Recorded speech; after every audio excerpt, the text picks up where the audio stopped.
Here we go for session 2, how to evaluate a medium-sized company. We are going to talk in this session about the equity cash flow.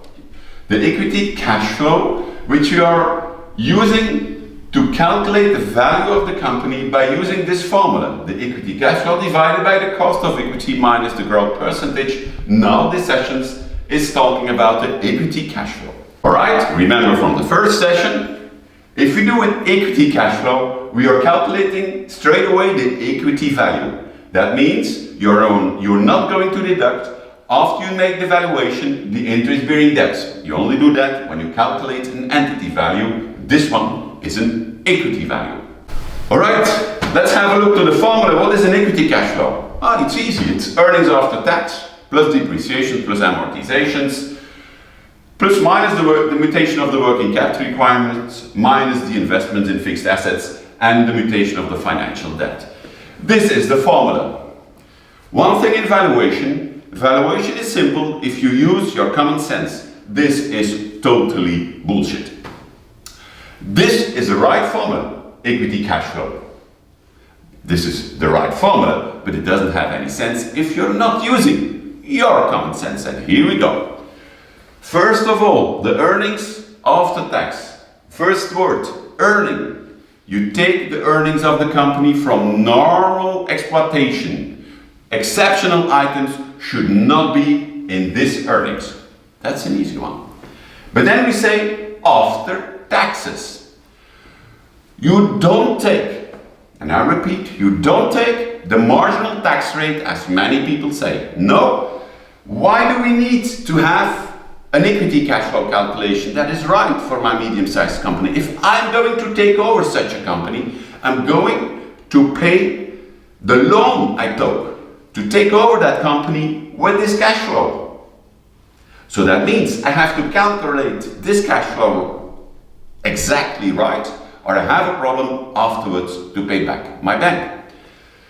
So after taxes means that you have to take the percentage of the budgeted tax in the future of this company. And it could be that taxes are influenced by fiscal authorities. And that's why you don't take a marginal tax rate, you take the real budgeted tax rate of that company that you expect in the future. The second one is the depreciations. That's an easy one. You did not spend depreciations, you just booked them, and so it's a non-cash item, you just add it.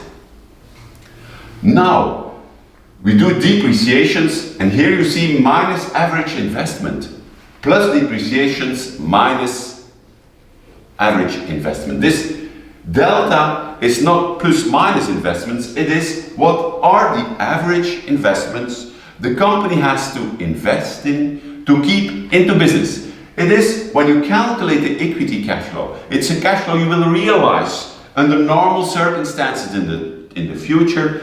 It is never an investment in a building, in a huge plant you're building. No, it are the average investments you have to estimate the company is going to invest in the future. But how do you know what the average investments are from another company or from your company yourself? This I will explain you in the next slide.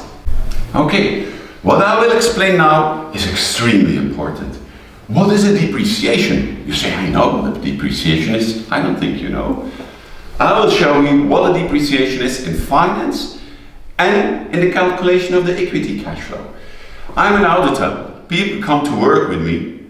They want a car. Let's say the first year I take in one person and I buy a car for 25,000 euros. My depreciations will be 5,000 if I depreciate over 5 years. The next year, in year 2, I take another person. He comes in, another car, 25,000, otherwise they are not happy. Difference in price, of course, never do that. Your depreciations will be 10,000, the 5,000 old one and the 5,000 new car. The third year, the third person comes in, I'm buying again a new car, and my depreciations become 15,000. The fourth year I do the same, my depreciations become 20,000.